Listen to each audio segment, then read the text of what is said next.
Hi, everybody. So, welcome back to Diary of a Salesman.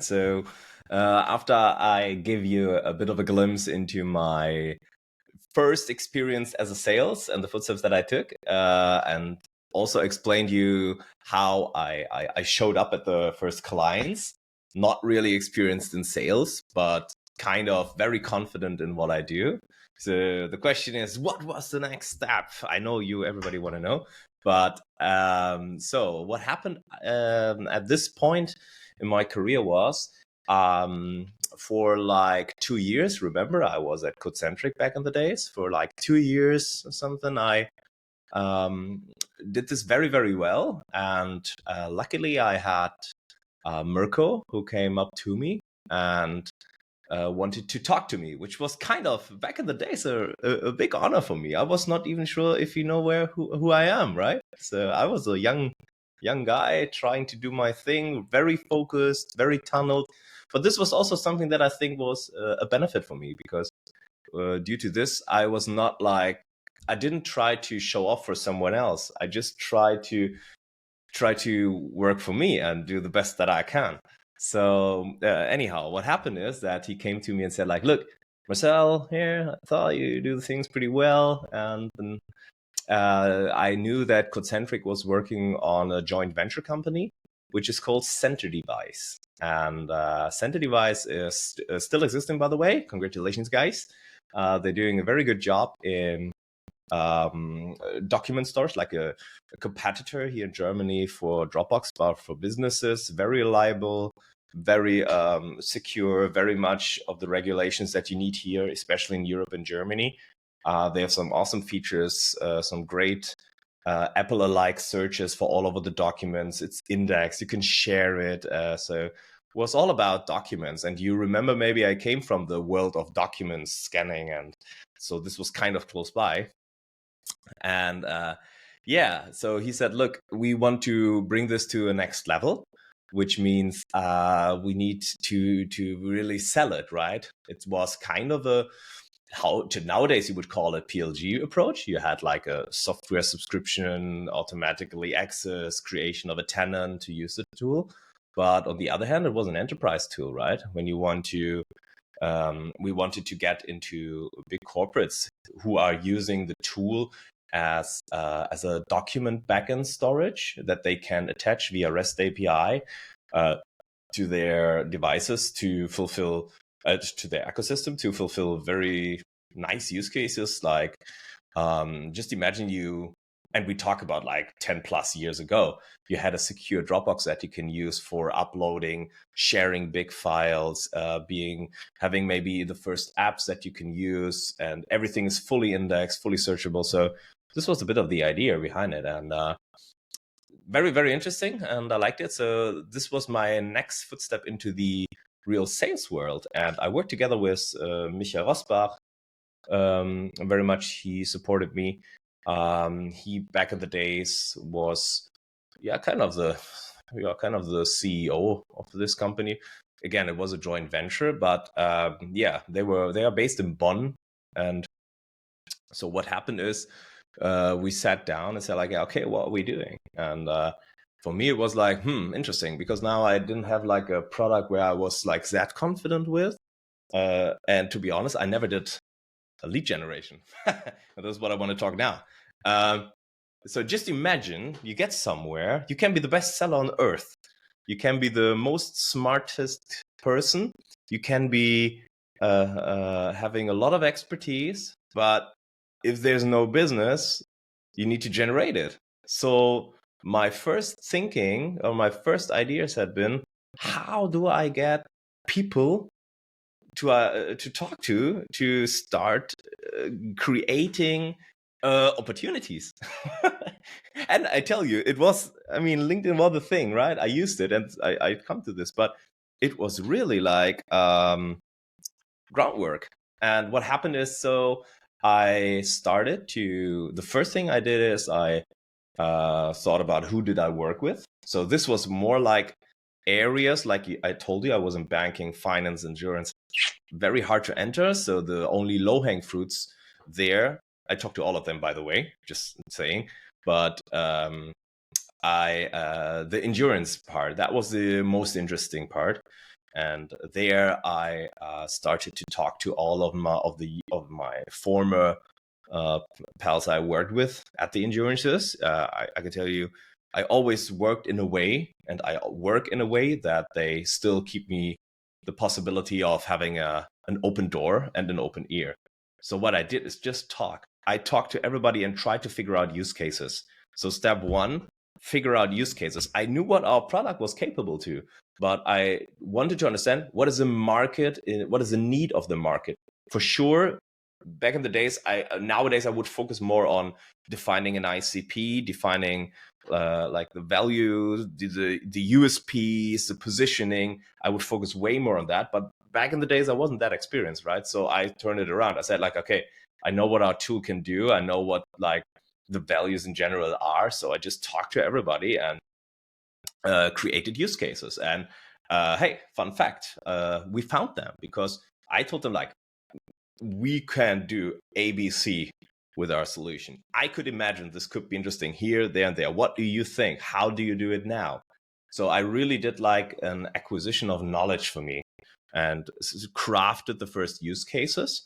To give you an example, it was really that we had one client in the endurance, and they worked a lot with construction companies. But the problem is for the projects and everything, the document sharing sounds so easy, but they have like a lot of big megabyte things.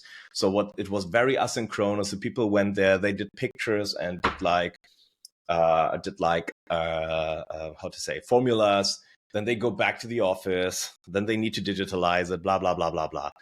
And this was not very very efficient. So, and especially think of sharing, right? Was also not possible.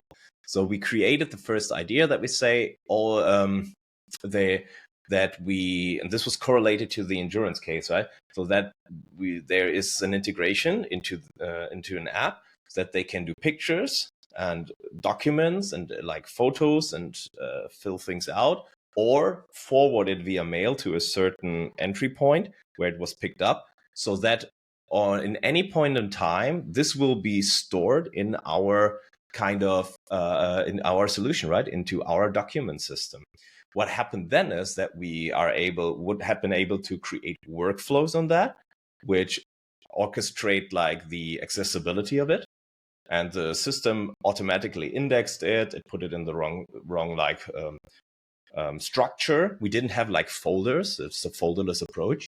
But it was tagged a bit like you know it from nowadays. And then with this, immediately the people could, on the construction sites, when they had an endurance case and then, or they need to document something, they could just do the pictures, add it. It was automatically added to the project in a secure data room. It was fully indexed. Everything was searchable, pictures, documents, and fully integratable, because they were not allowed to do it with Dropbox, and their kind of old school systems and document systems they had were just not capable for it.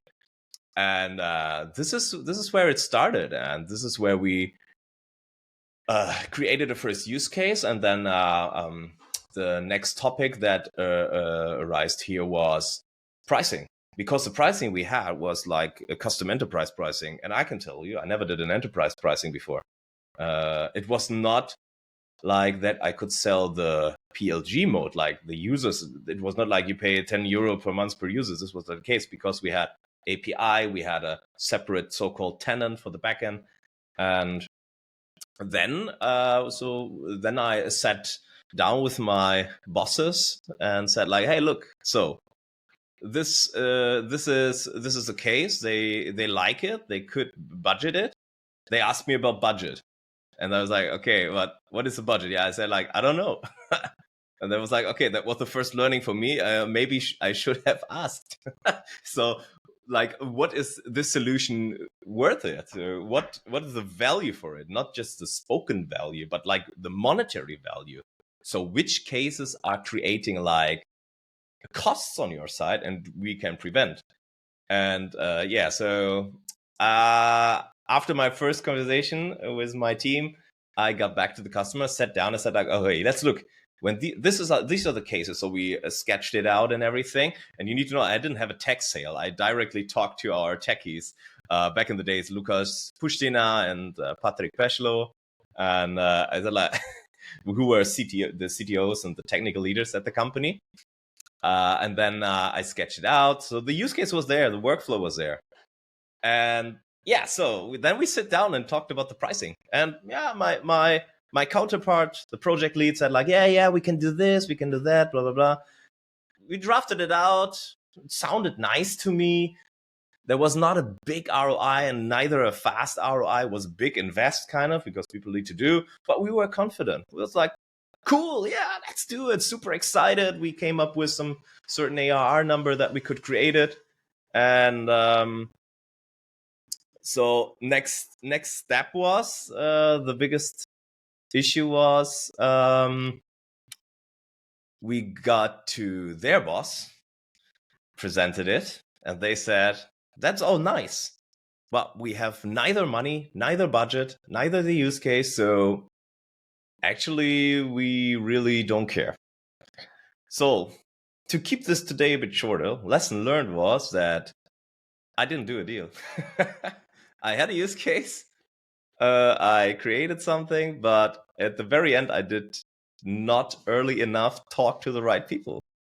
They had no money and they would not pay money, and I can tell you, I never did a deal there. So for me, a very, very big lesson learned was, it always sounds so easy when you read it nowadays on LinkedIn, and everybody seems like to know the thing, what to do, and yeah, just do this and this. Honestly speaking, sales is a lot of passion, of heart, of maybe talent, of the DNA you have it. But on the very end, you must fulfill your steps. And I don't care if you call it medic, medpic.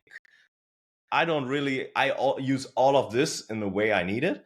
But do your homework. If not, you will fail. And I still fail, right? I fail way less than back in the days. I fail on other ends. But if you start with the sales and you do your journeys, do your homework. You will not do a deal when you do not talk to the right people, when you do not clarify that there's a pain, that there's a budget, you won't sell. So this was a big lesson learned, because I propagated like, wow, I had a big deal and here and there. And then it all falls apart. It was horrible. So this is my first enterprise sales lesson learned of the week. I have a couple of more funny stories on that. I will come back on that. I hope you enjoyed it. Tell me your experience on it, right? So what were your biggest, I'm not sure if I'm allowed to say it, but like FUCK ups. So tell me the shit show that you had, the meltdowns you had, because you had it. And this is maybe when you give me some feedback on that, and the audience, I think this is super interesting, because this is a real life, right? We fail. Everybody who says it's not failing is just a liar.